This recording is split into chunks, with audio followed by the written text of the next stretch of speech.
Hi guys, it's Jill, and welcome back to another episode of Equine in Theory. This week's episode, we are talking about how I got into the saddle on Mac's back for the first time. If you are not familiar with Mac and his journey, he is my retired racehorse project for the Thoroughbred Makeover 2019. Yes, that's the year. And I just got on him the other day, and I wanted to talk to you guys about how I did that. So let's just jump into it.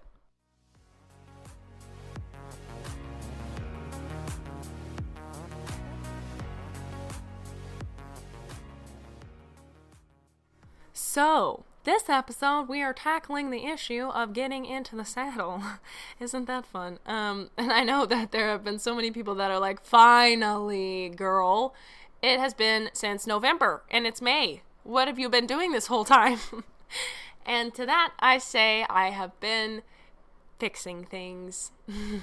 And I know that's just an out there answer, but I have really been working super hard with Mac to resolve so many issues. There were ulcers and head shyness, and we're still working on ear shyness, and then like bridling and finding out what bridle he likes, and then girthiness, and then just trying to get him all situated in his body, and like with chiropractors and food and nutrition and all of that wonderful stuff. And there's just been a lot of things on the to-do list with him, and I really anticipated when I signed up for this competition that I was going to get one of the thoroughbreds like I've gotten in the past, like Zoe and Dudley and Ghosty are all horses that I have gotten from my boss Sonny, and I never owned any of them except Zoe, obviously, but I rode them and took them to their first shows and everything, and they could not have been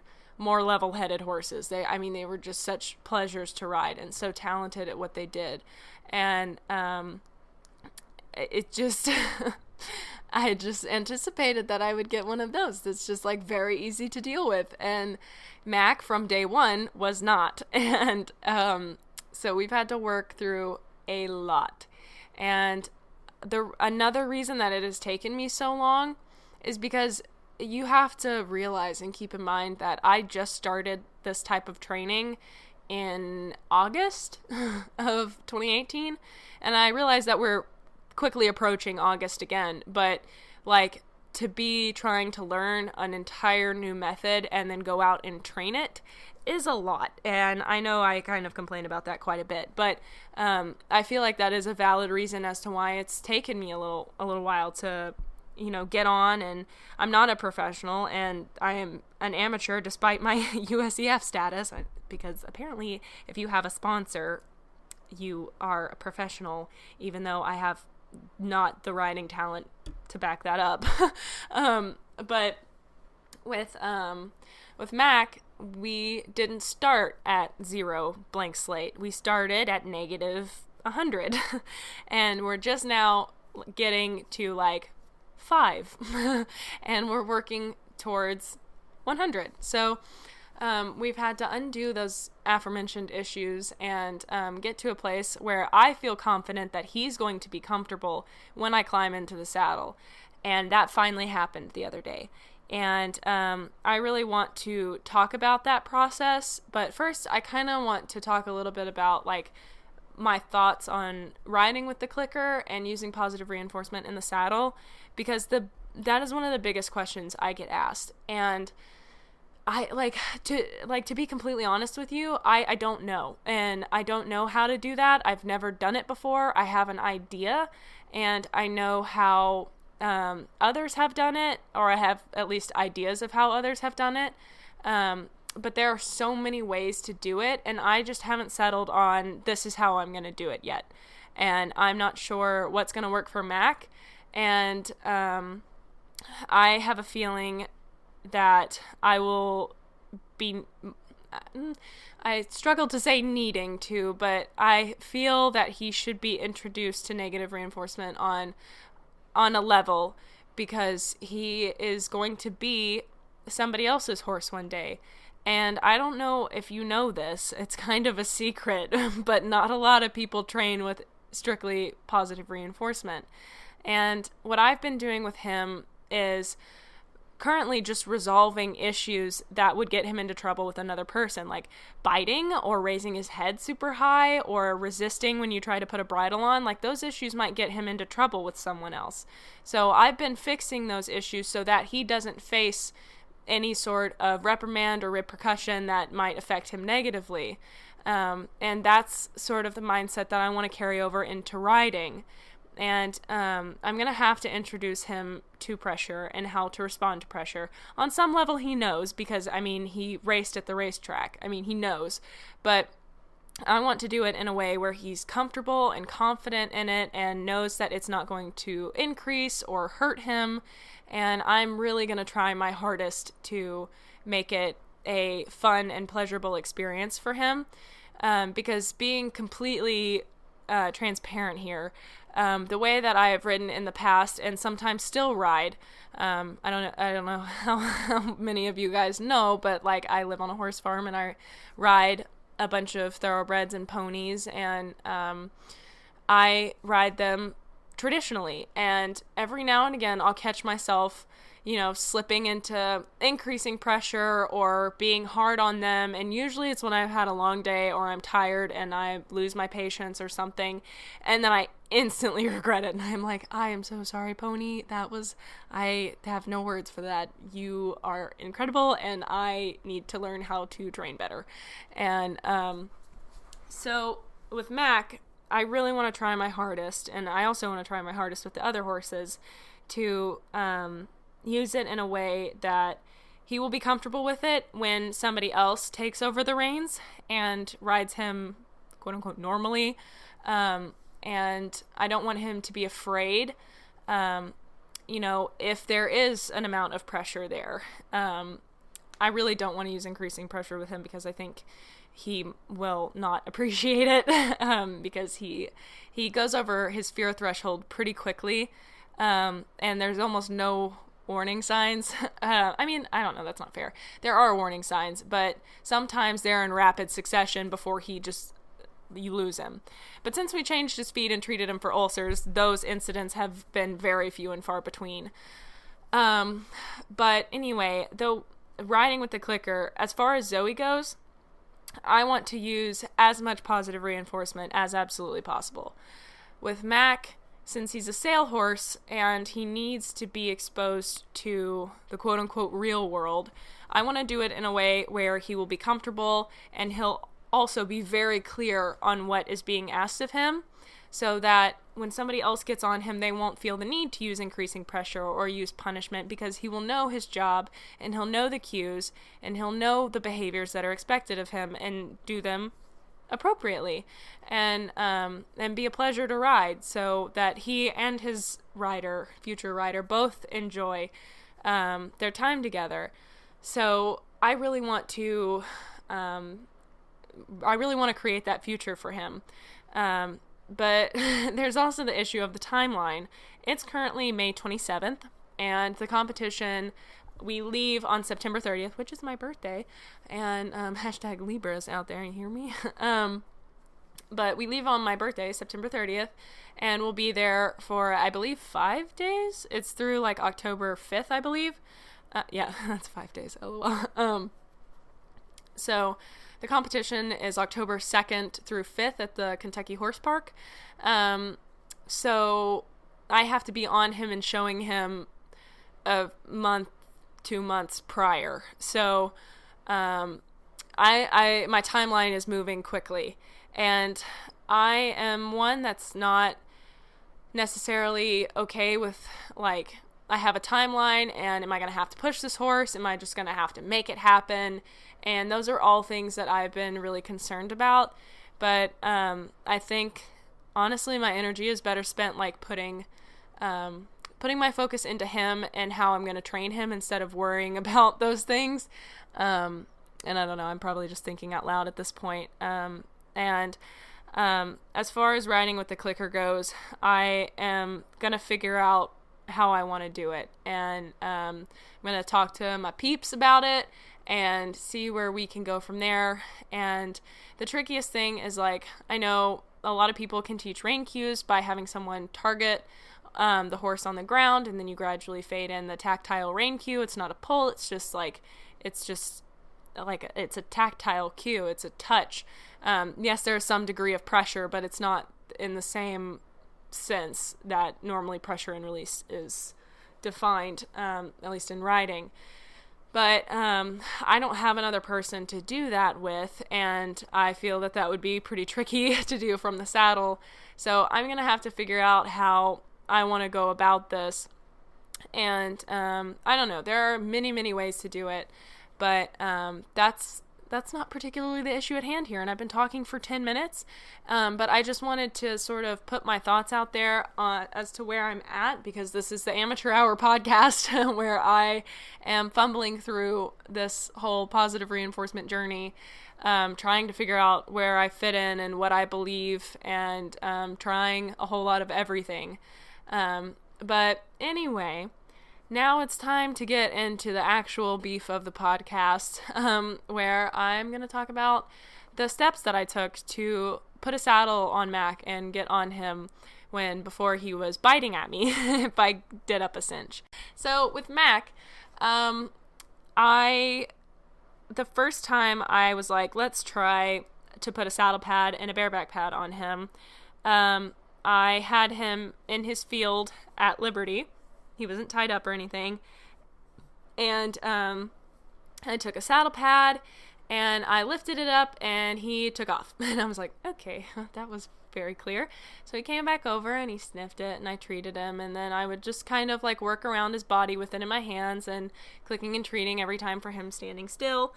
And then gradually I was able to, maybe put it on his shoulder, on his side, and then lift it very gently up and over his back, and then slide it off, and then it gradually got to where I can just like flip it up over, English saddle pads are like nothing, and I could flip it up onto his back and he would just stand. He was like, whatever, this is cool.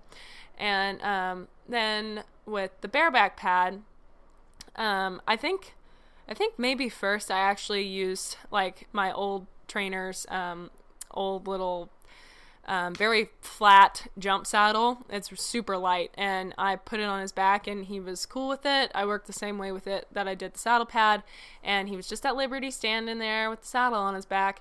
And I couldn't find a girth that was long enough, because none of me and my boss both don't ride in dual flap saddles. So the first time I used a girth on him, I used a bareback pad, and I remember I was in a stall and I did the same thing with the saddle pad. He was cool with that, cool with the bareback pad going on, but when I went to do up the cinch, he turned around and did like a snap, and I was like, he did not bite me, and he could have bitten me if he had wanted to, but that was definitely a warning received loud and clear. And I was like, okay, so that's a problem. And I kind of just like left it there, and then we treated his ulcers and we switched him to a feed with little to no sugar, and made some changes that way, and with his paddock environment and things like that. And now he does not have an issue with that. And do you know how I know he does not have an issue with that? Because I am able to girth him up now. And in my last podcast episode, I talked about how I went through the bridling process with him. And so currently our best bet is the LG bridle. It's a hackamore, or I guess it's not. I don't know what the difference between a hackamore and a bitless is, honestly. But I always say hackamore, but I guess it's truly a bitless. It's got like a wheel on either side, and so it works off of nose and pull pressure, which is more ideal for him because of his tongue injury, because he'd been tongue tied. And anyway, so I talked quite a bit about that in the last episode. And so for this, this happened like maybe last week. I put the bridle on him, and he like accepted it, and he accepted the reins, which were a whole nother thing to work through, by unbuckling them and then buckling them around his neck, sliding them up towards his ears, and then clicking and treating, and then over his ears, and then back really quick, and then clicking and treating, and then back and doing that until I could take them off over his head and then put them on over his head. And now he like ducks his head into them. which I also really like because that gives him more control over it too. He's like, I'm putting this on. You are not human. So with the saddle, I had my dressage saddle, which is a county saddlery saddle. It's the most comfy saddle I've ever had in my life. And please, if you buy one, tell them that Jill Treese recommended you and give them my information, please, because they will give me a commission, and I would love that because I am broke. But seriously, the comfiest, best saddle I've ever owned. Like, I love that saddle with my whole heart. And, sorry, random tangent. So I did the saddle pad thing. He was absolutely cool with it. And then I brought the saddle into the stall, and he sniffed it and was like, whatever. And then he stood there, and I lifted it up, clicked and treated, and then lifted it and set it on his back and clicked and treated. He was totally fine with the whole thing. I adjusted it, moved it around, checked the fit, and clicking and treating the whole time, just for him standing patiently. And then when I went to do up the girth, I like jingled the girth and clicked and treated, and then put it up on one side, clicked and treated, and then put my hand under his belly and like pushed up a little bit, like mimicking the pressure of a girth, and he didn't react at all. And I was like, okay, sick. So then I pulled the girth under and then clicked and treated, and then I slowly started tightening it and leaving it on for longer. And he was totally chill with it. So eventually I buckle it and everything is good.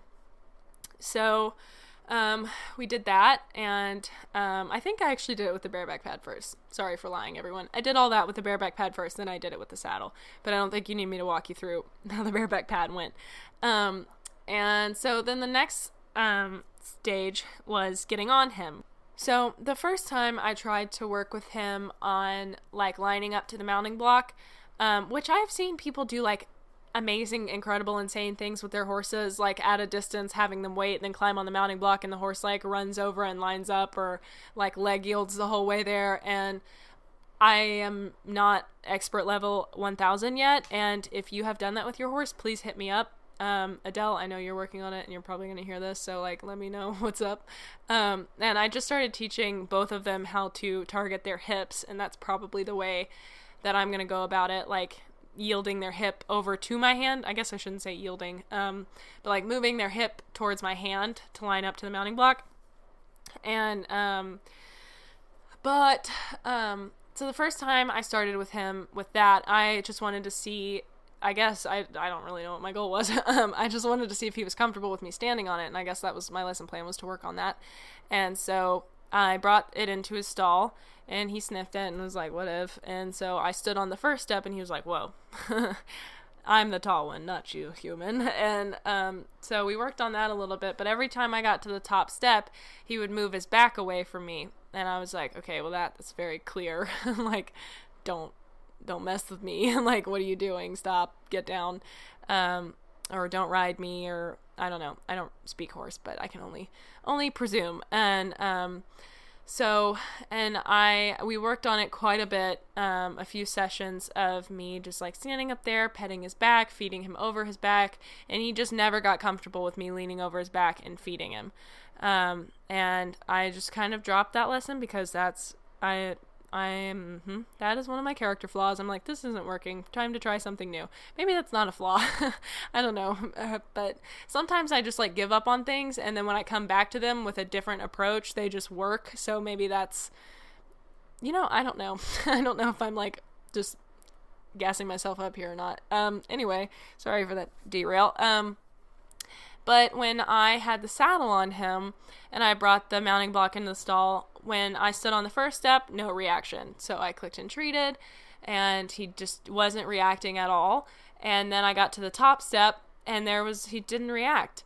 And I was like, what the heck? And he just like stood there and didn't move at all. And essentially he was just standing, and I was just clicking and treating him. Like, I'm standing on the top of the block, rocking the saddle, putting my foot in the stirrup, leaning over the saddle, and he just is like standing there getting treats for all of it. So essentially I was training tolerance, I guess, and patience, like just stand. And so we worked on that, and he was very cool with that. And I don't know, part of me is like, I don't know if this holds any water at all, but part of me wonders if that context of having the saddle there like made more sense to him. Like me standing on the mounting block with nothing on him, he's like, well, what you doing? But like with the saddle on, he's like, oh, that makes sense. I don't know. I could be super reaching there, but there was a vast difference. And I even did a little experiment. I took the saddle off and then stood on the mounting block, and he backed up and looked at me like, what are you doing? So I don't know what to think of that, but part of me thinks that like it was a little bit of context for him. Could be reaching. Don't quote me on that. But so as I just mentioned, I would stand on the block, click and treat, put my foot in the stirrup, click and treat, lean over the saddle, click and treat, wiggle the saddle, click and treat, put my foot in the stirrup and like get up in it, and like put all my weight in that stirrup, and leaning over to counterbalance, of course, not putting all my weight on one side, okay? And he didn't move, and then I like put a little more weight, jumped a little higher, and was just like acclimating him to it as delicately as I could. And then I finally swung my leg over, and he had no reaction, and I clicked and I gave him a treat. And I think the first time I sat on him, he walked in a half circle, and half of me was like, what have I done? Like, what do I do now? And I just said, whoa. And he stopped, and I clicked and treated, and then I got off. And let me tell you, in the video on YouTube, every time I got off, I just like completely botched the landing every time. Like, I would either hit my leg on the cantle of the stirrup of the saddle, or I would just like fall down or hit my chest on the knee roll, and just like it was a mess every single time. And I was like, I forgot how to dismount, I guess, today. But it's like embarrassingly bad, and I would trip over the mounting block or whatever, which also leads me to my next point. I posted that video yesterday, or today, I guess, and I also posted on my Instagram about it, and I got a lot of people curious about why I was mounting in a stall, and there are a few reasons for that. One, I don't recommend mounting in a stall normally. Like, I was always taught growing up, don't get on in a stall, don't get on in a stall, don't get on in a stall. The only people that I knew that got on in stalls are like the cowboys that break in 2-year-olds and stuff. They'll get on in stalls because the horse can't bolt, which is, I'm like, a little danger, but if you think the horse is going to bolt, probably don't get on. But my philosophy was that I have worked with this horse since November on teaching him how to be calm and how to be relaxed and respond to certain cues. And he knows that I'm not a threat. And so I felt very safe in this situation. And I feel pretty strongly that he did too. I know that horses are unpredictable, but I really feel that I put in the work to validate that decision. And secondly, Mac is very comfortable working in his stall. Like sometimes in the arena or in his paddock, he gets a little wiggy about sounds or, other horses moving. He gets worried about other things, but in his stall, his head is low and he's relaxed and just hanging out. And so I knew that that is the safest place for him, and he's very calm and secure there. And I want this to be a good experience, so that it will translate to more distracting environments. And I did not feel that I was putting myself in a dangerous situation by doing that. Now, I don't recommend just hopping on your horse in a stall. Like, that's not what I'm going for here. And I had a few people imply that that's what I was, like, promoting to my following. And I was like, no, that's the opposite. Because, and if that wasn't clear enough, which obviously it isn't since I was getting some comments like that, and maybe that's my fault, I strongly at least try to promote that you heavily educate yourself first before going and doing anything with horses. Like, you need to know what you're doing, or at least have a plan beforehand and account for things that could go wrong. And just like think ahead and educate yourself and do research. And I've been studying this since August and working with Mac since November. Like, I had a pretty good idea of how it was going to go. So I feel pretty confident in my decision, and I stand by it. Now, I don't recommend, again, hopping on your horse for funsies in the stall, but I put in the work, and I don't need to defend myself anymore. We're good. Just don't do it without, prepping first, because it is a small space. If the horse were to panic, you could run into a potentially dangerous situation there. I agree with that 100%, but that was not the goal, and I took the preemptive measures to set up that situation and environment for success. So, anyway, I got on Mac, and then I got off of him, and then I got on him, and then I got off of him, and then I got on him, and I got off of him, and it was just overall very successful, and I just did it in successive approximation, took little steps, working gradually towards this goal of me being on his back. Like, just think, like, how... Like, break it down. If you're going to do something like this, break it down to the smallest component, which is, first there's brushing, and then there's a saddle pad, and there's a saddle, and a girth, and a bridle, and standing still, standing in a mounting block, and then having me on the mounting block, having lifting my foot, and then lifting my foot into the stirrup. Like, all of the things, break it down, and reward for each step, and repeat and repeat and repeat and repeat. And so now this is a horse that I've been on several times. And so he knows the process, and he knows to stand, and he knows to stand and wait at the mounting block and not walk off like every other horse I ride out here that I get on, and I'm like, better grab mane, because off we go. That was a really gross voice sound. But anyway, Mac, I'm so proud of him, and I cannot highlight that enough, because that was a horse that I would have never, I don't know, a few months ago, I was really like, I don't even know if I'm going to be able to do this. Like, this is insane. And now I feel a lot more confident. I feel like he is trusting me more, and he knows what to expect from me, and now I feel like our progress can finally really start to show, because I've seen it, and I've seen the tiny changes in interacting with him every day, but you guys who are watching it through videos and Instagram, you don't get to see that much, and you're just like, she's still not riding. And it's been a long journey, and I am very excited to see where we'll be in the next few months, and it's going to take a lot of time, a lot of dedication, and a lot of work. But I really think that we're going to be able to do this and do it with a happy and comfortable horse. At least that's my dream at this point. Like, I want the best for him. I have absolutely fallen for this horse, and I want to make sure that he has a happy life after me, and I want nothing more than to be able to buy him, but that's not going to happen, because I'm a college student and my family has already afforded me one horse, and I'm not going to ask them to afford me two. So, it is what it is, and we will ensure that he goes to somebody who will treat him right, and all I can ask is the same for the rest of the horses out here, because, like, Twinkie, Dave, Cricket, Maze, they're all fantastic horses, and not a single one of them has a mean bone in their body. They're all the best. Like, they're the sweetest horses, and like Twinkie has the cuddliest personality. Like, I just went out there tonight and was petting everyone and checking legs and everything, and he's just following me around and like, snuggle me please, pet me on the head.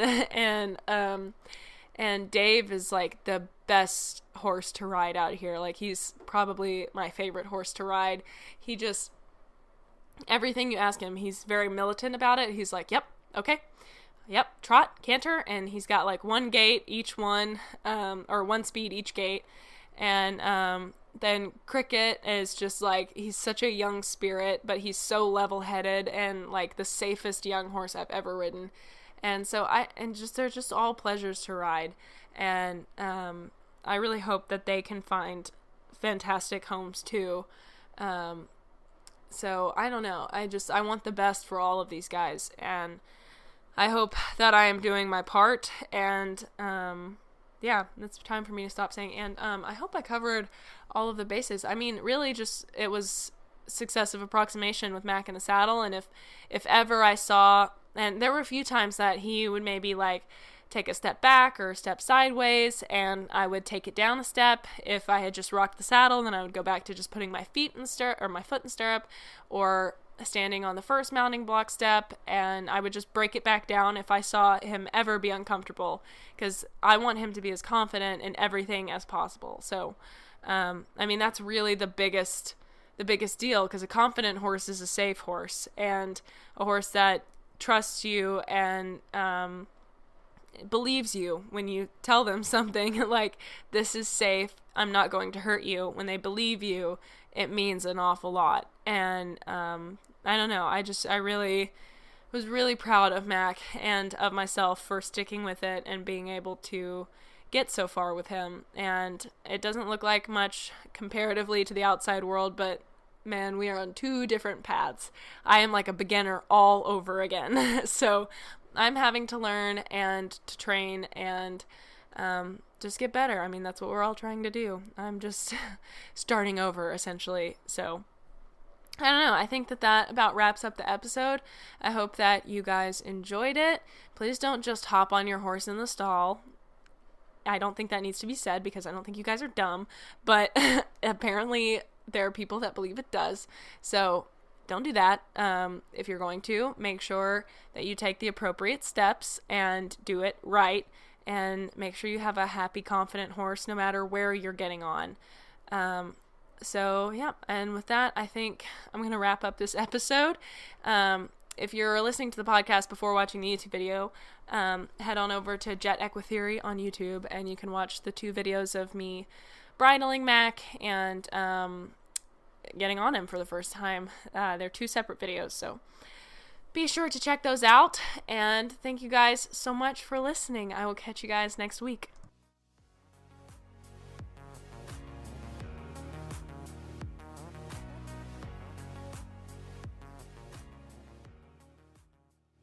Thank you guys so much for tuning in to this week's episode of Equine in Theory. Be sure to subscribe and check in next week for the next episode, which will be how to clicker train your horse, or how to start clicker training.